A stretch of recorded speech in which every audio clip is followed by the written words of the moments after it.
Pemirsa, terima kasih Anda masih terus menyaksikan NTV Prime. Kita lanjutkan perbincangan. Saya ke Mas Putra sekarang ya untuk bicara soal kerugian negara yang kemarin diungkap sebesar 2,9 triliun rupiah. Ini untuk 3 perbuatan melawan hukum, yaitu pengadaan ekspor minyak mentah 1,8 miliar dolar Amerika Serikat, pengadaan impor minyak mentah 570,2 juta dolar Amerika Serikat, dan penyewaan kapal 1T dan 11 juta dolar Amerika Serikat. Apa argumen balasan Anda? Logika saya sederhana, apakah kerugian nasional dari migas itu hanya dibebankan pertanggungjawaban kepada klien kami? Kerugian nasional, seluruh kebutuhan energi di nasional ini, kerugian fraudnya adalah klien kami. Apakah klien kami bisa melakukan kegiatan seluruhnya? Klien kami hanya TBBM dan pengangkutan. TBBM tidak terlibat bagian dari kontraktor-kontrak kerjasama. TBBM bukan bagian dari kilang, bukan bagian dari tata kelola minyak mentah.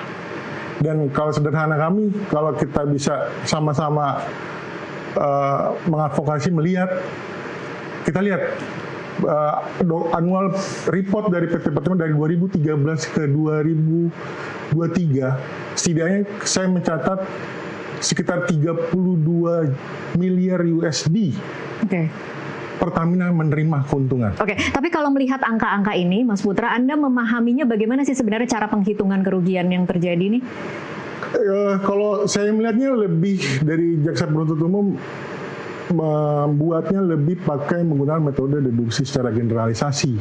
Karena apa? Karena klien kami yang tadi tidak pernah terlibat dengan ekspor impor minyak. Klien kami hanya TBBM dan pengangkutan. Jadi ini ketika itu dituduhkan kepada klien beban pertanggungjawaban tentunya bertentangan dengan asas legalitas pidana sendiri. Jadi ya kita tetap hormati proses hukumnya, kita juga tunggu jaksa untuk membuktikannya, dan kami juga tentu akan membuktikan bahwa kerugian itu bukan dibebankan kepada klien kami. Mas Lingga, rencana ke depannya, bukti seperti apa yang akan dihadirkan oleh tim kuasa hukum untuk kemudian benar-benar meyakinkan majelis hakim bahwa klien Anda tidak melakukan proses atau prosedur yang melanggar hukum? Baik. Yang pertama adalah kita tentu akan men-serve bagaimana proses bisnis yang terjadi pada PT Orbit Terminal Merak, bagaimana dokumentasi secara legal dokumen yang terjadi dan yang ada pada Orbit Terminal Merak, Jenggala, siapa beneficiary owner. Kita akan melihat apakah konteks kerugian itu secara total loss seperti apa, kan gitu.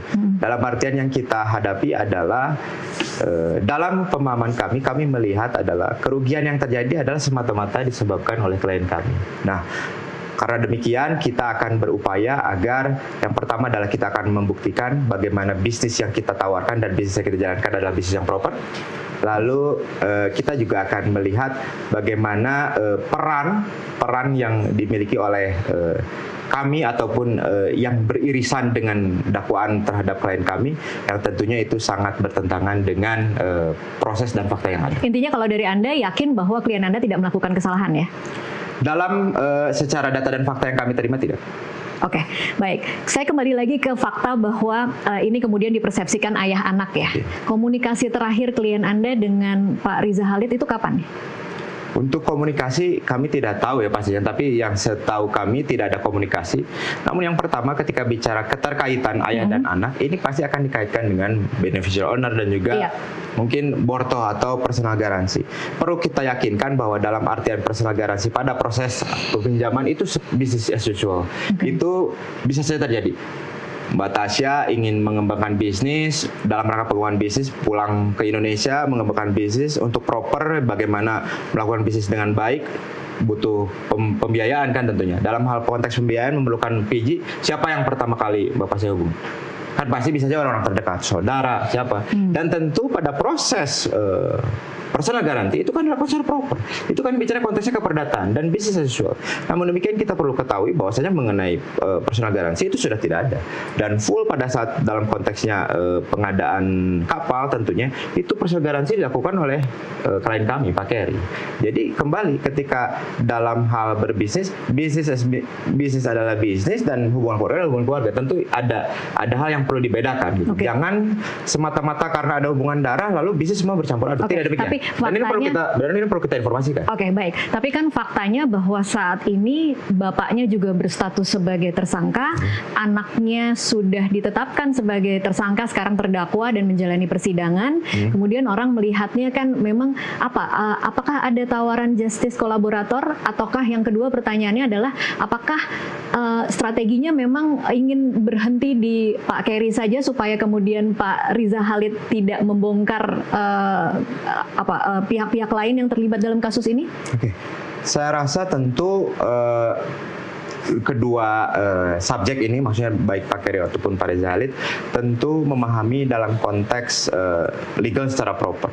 Nah, saya akan kembali bertanya, melihat daripada proses yang terjadi pada 24 Februari, apakah dimungkinkan kita bisa mengawal atau bisa mendapatkan perlakuan hukum ini secara adil? Ini yang akan kita lakukan. Ini yang kami mohonkan kepada semua publik agar kita dapat mengawal proses ini secara transparan dan akuntabel. Nah, berbicara konteksnya Pak Riza Khalid, tentunya juga kita akan melihat yang pertama gitu.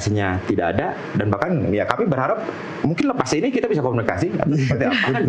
Oh iya, tentu. Karena kan jadi tidak ada komunikasi sama sekali sampai saat ini belum ada komunikasi. 24 Februari. Oke. Sampai saat ini belum ada. Jadi kami komunikasi. Jadi tidak ada briefing dari Pak Riza Khalid untuk tim kuasa hukum seperti apa untuk menangani anaknya, tidak ada ya? Dalam konteks pembelaan kami melakukan koordinasi dengan Pak Keri, Pak Gading dan Pak Dimas dan full dengan tim kami. Oleh karenanya kami melakukan hal itu dengan sangat kehati-hatian dan teliti, Mbak. Karena yang akan kita buktikan mungkin saja bisa menyinggung pihak-pihak tertentu, itu yang kami maksud. Oleh karenanya pada proses persidangan ini kami melihat ini adalah momen yang tepat. Sekali lagi, informasinya akan kita buka seluas-luasnya dan kita mengharapkan publik dapat mengawal agar proses persidangan ini dapat mendapatkan keadilan yang sebenarnya sebagai giroh atau sebagai ruh daripada hukum itu sendiri. Terakhir, mungkin apa saja kemarin yang sudah disita aset-aset dari Pak Keri, karena kemarin juga ada pemberitaan anak-anak Pak Riza yang lain juga asetnya sempat disita ya? Kalau disita secara aset-aset korporasi ya. Oke. Tapi tidak aset. Berapa bersaudara ya ini?